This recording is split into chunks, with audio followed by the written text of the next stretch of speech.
नमस्कार, मी पंजाब डक. आज आहे 4 जून 2026. शेतामध्ये तर या ठिकाणी येऊन शेतकऱ्याला एक अंदाज जाणार आहे. आजच्यानं कंप्लीट 4-5-6 म्हणजे 4 दिवस पाऊस राहिलेला आहे. ज्यांची कामं असेल तर तुम्ही रोटायटर करून घ्या. राज्यामध्ये मात्र मी पहिल्यापासूनच म्हटलं होतं 7 ते 14 मध्ये राज्यात मान्सूनचा पाऊस येणार आहे. तर केरळला देखील मान्सून सक्रिय झाला आणि पुढं प्रवासाकडे निघालेला आहे.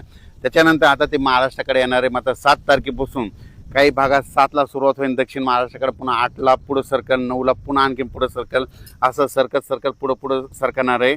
म्हणून हा अंदाज सर्व मग 14पर्यंत महाराष्ट्राच्या बऱ्याच भागामध्ये मान्सून दाखल होईल, म्हणून हा अंदाज लक्षात यायचा.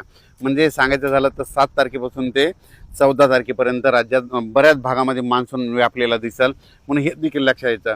पण राज्यात काय झालं की बराच प्रसार माध्यमातून म्हणतात की यावर्षी दुष्काळ पडणार आहे. तर तुम्हाला सांगतो, दुष्काळ वगैरे काही पडणार नाही. पाऊस थोडाफार कमी राहील, पिकं चांगले येतील. मात्र परतीचा पाऊस धुमाकूळ घालणार आहे, त्याच्यामुळे दोन्ही पिकं येणार आहे, रब्बी येणार आहे आणि खरीप पण येणार आहे. त्याच्यामुळे ही शेतकऱ्यासाठी सर्वप्रथम आनंदाची बातमी. पण काय झालं, बऱ्याच प्रसारमाध्यमातून म्हणतात की दुष्काळच पडणार आहे. तर तुम्हाला हे सांगत असताना सांगू इच्छितो, यावर्षी पावसाचं जेमतेम सरासरीचं प्रमाण सांगतो कसं पडणार आहे. जूनमध्ये थोडाफार कमी पडेल, पेरण्या होतील, म्हणजे पेरण्या 2 टप्प्यात होतील. एक होतील 7 ते 14 मध्ये होतील आणि नंतर काय होईल 20 ते 30च्या दरम्यान एक पेरणीचा टप्पा राहील. आणि त्याच्यामधून जर काही शेतकरी कोणाची वापसा नसली उरली तर मग 10 जुलै ते 15 जुलैमध्ये तिसरा टप्पा राहील. म्हणजे असे 3 टप्पे पेरणीचे राहणार. पहिल्यापासूनच मी सांगतो, म्हणजे 7 ते 14 मध्ये ज्यांच्याकडे ईदभर ओल गेली तर ते पेरणी करते. आणि त्याच्यानंतर 20 ते 30 मध्ये जिथं पाऊस पडला त्यांच्याकडे ईदभर ओली की ते पेरणी करते. आणि त्याच्यातून काही पाऊस नसला, ट्रॅक्टर नाही भेटलं, डिझेल नाही भेटलं, त्याच्यामुळे जर उरल्या तर 10 जुलै ते 15 म्हणजे असे 3 टप्पे पेरणीचे होते. पण शेतकऱ्याला सर्वप्रथम सांगतो, तुम्ही काय करा, पाऊस पडल्याच्या नंतर शेतामध्ये कुदळ घेऊन जा. आणि कुदळ घेऊन झाल्याच्या नंतर तुमच्या जमिनीमध्ये काय करा, अशी ईदभर ओल गेली, अशी ईदभर की कधी पेरणी करू शकतात. मग काय होतं ना, असं शेतकरी काय करतात, हे 4 बोट ओल गेली की त्याच्यावर पेरणी करतात आणि तुमची पेरणी फेल जाते. म्हणून चांगली ईदभर ओल गेल्याच्या नंतर, पेरल्याच्या नंतर महिनाभर जरी पाऊस नाही आला तर ते तुमचं पीक उगवत आणि ते ताशी देखील लागतं. पण शेतकरी त्या भागामध्ये अशी म्हणजे आम्ही असं करतो, पाऊस पडला की आधी शेतात जातो तर जमिनीची ओल तपासतो किती गेली आणि तेव्हाच आम्ही पेरणीचा निर्णय घेतो. म्हणून माझं म्हणणं आहे, शेतकऱ्यांनी पेरणी करत असताना स्वतःचा निर्णय स्वतःच घ्या. स्वतः शेतकरी खूप हुशार असतो, कारण की त्यांना आतापर्यंत त्याची जीवनच शेतीवर, म्हणून त्यांना पेरणी करायची की नाही ते ठरवतो. म्हणून हे लक्षात घ्यायचं. त्याच्यानंतर काय झालं की आता हे जे पाऊस आहे 7 तारखेला काय होईल, सुरुवात मात्र इकडून दक्षिण महाराष्ट्राकडून होईल. म्हणजे कोल्हापूर जिल्हा, सातारा जिल्हा, पुणे जिल्हा, त्याच्यानंतर इकडं अहिल्यानगर जिल्हा, बीड जिल्हा, धाराशिव जिल्हा, लातूर जिल्हा, परभणी जिल्हा, नांदेड जिल्हा, ह्या पट्ट्यामध्ये काय होईल, दक्षिण भागाकडून यावेळेस पाऊस येणार आहे.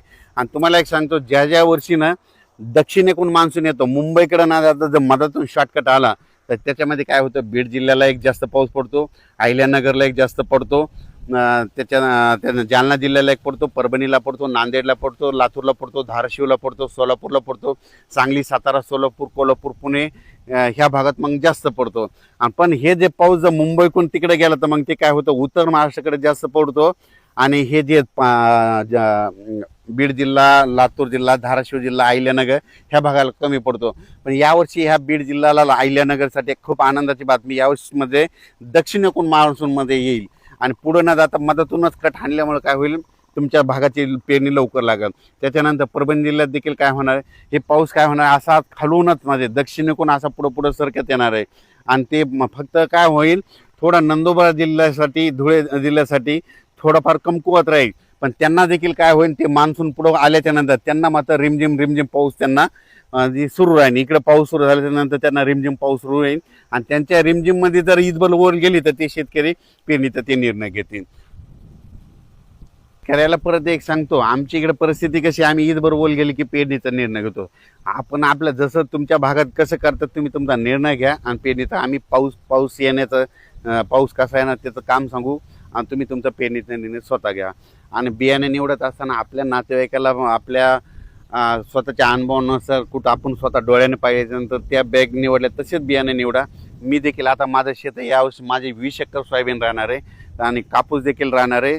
आणि यावर्षी जवळपास 30 एकर शेतामध्ये कापूस देखील आहे, सोयाबीन देखील मी पेरणार आहे. आणि पेरणी करत असताना तुम्हाला त्याचा व्हिडिओ देखील देणार आहे. आणि कापूस मी ज्या धूळ पेरणी करणार आहे त्याचा देखील तुम्हाला व्हिडिओ देणार आहे. मी माझं कसं स्वतः निर्णय घेतो, तुम्ही तुमचे स्वतः निर्णय घ्यायचे शेती करत असताना.